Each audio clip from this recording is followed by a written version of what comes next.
Project Almanac. Now, Project Almanac follows a group of teenagers who discover plans for a time machine. So they create a time machine for themselves, changing their lives for the better until something bad happens.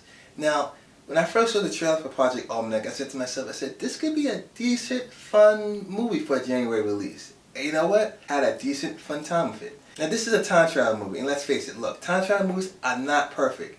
If you look at the best of them, Back to the Future, for instance, I love that movie to death, but if you sit down and analyze that movie, you can see a lot of inconsistencies with that movie as far as time travel goes and the sciences of time travel. So knowing that fact of Project Almanac, I wasn't going to hold that against it.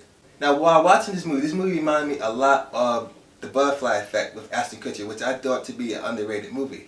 And the reason why I say it reminds me of that movie is because it took the storyline of The Butterfly Effect and put it into this. Now, even though I saw the storyline for The Butterfly Effect in here, it didn't really bother me because it fit to what this story was actually going for this movie.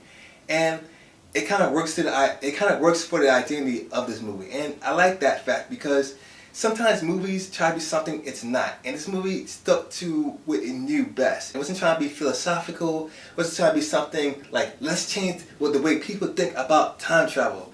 No, it was something that plain and simple. And you know what? Sometimes plain and simple doesn't get you nowhere. It could be mediocre.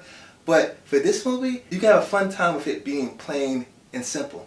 And the reason why I say it sticks to its identity as well is because, look, it reminded me of a lot of Chronicle and Project X in the fact that when people get something new in their lives, like something that's never been done before, like time travel, we're going to get stupid. We're going to get crazy. I know if I had a time machine in my possession, I would do crazy, stupid things with that machine and to mess up history in itself. So I like the way Project Almanac handled it.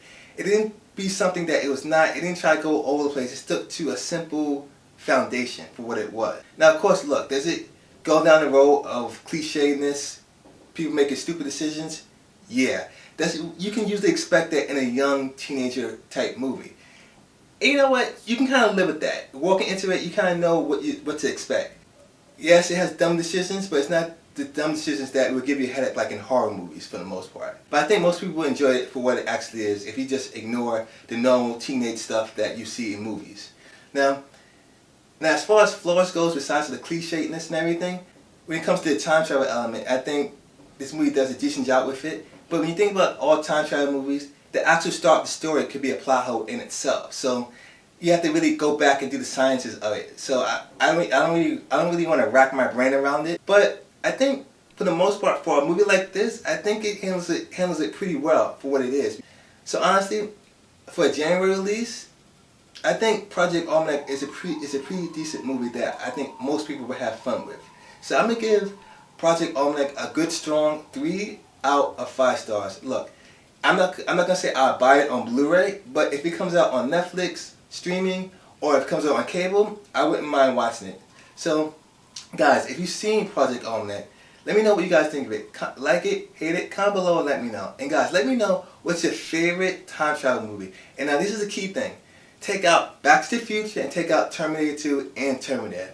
What other time travel movies that you like that's not those particular movies? So as always guys, please rate, comment, and subscribe. And I'll catch you guys on the flip side.